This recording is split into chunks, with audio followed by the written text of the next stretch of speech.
Kamusta? Mabuhay. We are right now on location. The place is called Real Quezon, which is about over 3 hours journey from Manila, south of Manila. And this is our 11th youth camp. And we are so excited because you will hear the noise of the young people behind me, and they are having fun and with each of their tribes. And we have seen so many positive results within the community after the camps, after 11 years of the camps.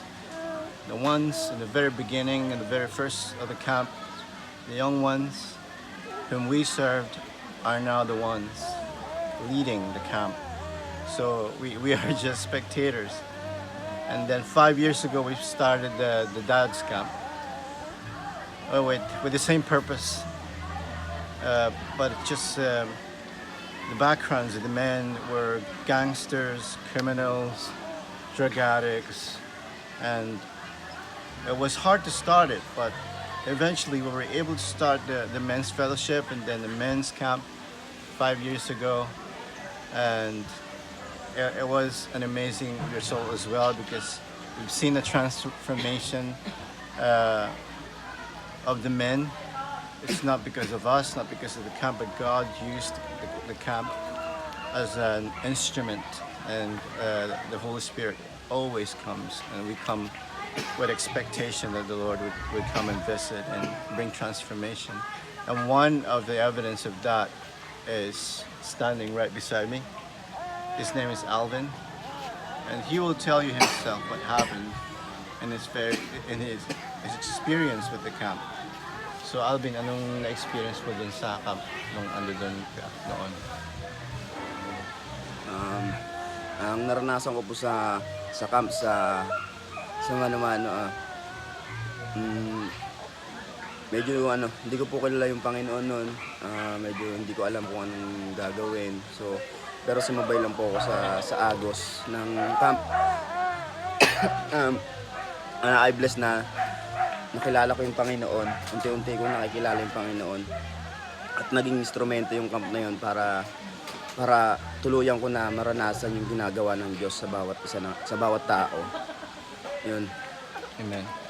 So Alvin was saying that at the time he didn't know what to expect. He didn't know what the camp is, what his purpose is. And just to give you a little bit of background about Alvin, he was into drugs. He was a hopeless case based on himself and based on his family's testimonies that they have no hope for him. And he was on a drug list, and he's been stealing stuff from his family. And but the Lord has used the camp. It was a bit hard to get him into the camp because he was very, very hesitant. But when he ended up in the camp, the Lord opened up to him, and he opened up his heart to the Lord, and that was the beginning of the transformation. And he's here now as a tribe leader of our youth camp, and it's amazing to watch the amazing thing what God has done in his life. We also have a sleepy baby with us, but just take us as we are. So the cost for the men's camp is £56. It is a lot, but that covers 3 nights accommodation at the campsite. It also covers all of the meals and all of the snacks and the materials that we need. And it costs the transport, the bus journey, which is the big one. We're traveling like 2.5 hours. So that £56 covers everything, the travel, the accommodation, and all of the food for the men. And yeah, we're just praying that God provides. That the aim is to take 50 fathers, and we believe like it's one father, but they each represent a family. And so we're just grateful for everybody that God has used to partner with us over the last 5 years. And we believe that He will use the camp and work in people's hearts in the way that only He can. God bless. Thank you. Bye-bye. She wants to sleep now. She wants to sleep. Bye-bye, Phoebe Grace.